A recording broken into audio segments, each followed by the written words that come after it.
খনার বচনে বলা হয়েছে, মাঘে বোল, ফাগুনে গুটি, চৈত্রে কাটিকুটি, বৈশাখে আটি, জ্যৈষ্ঠে দুধের বাটি। রেন হাউজে আম গাছের মুকুল আসার আগে গাছের যত্ন নেওয়ার কাজ শুরু হয়েছে। এর মধ্যে আছে কীটনাশক ও ছত্রাকনাশকের ব্যবহার।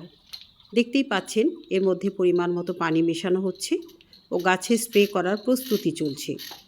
রেন হাউজে দেশি জাতের আমের মধ্যে রয়েছে ফজলি, ন্যাংরা, খিরসাপাত, গোপালভোগ ও হাড়িভাঙ্গা।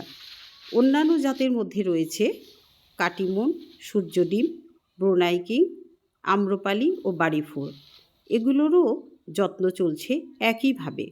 দেখুন, গাছের গোড়া পর্যন্ত স্প্রে করা হচ্ছে যাতে করে পোকাগুলো গোড়ার দিকে থেকে না যায়।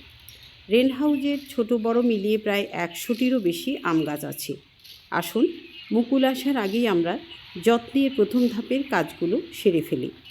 যত্নের পরবর্তী ধাপগুলো দেখার জন্য সাবস্ক্রাইব করে পাশে থাকুন।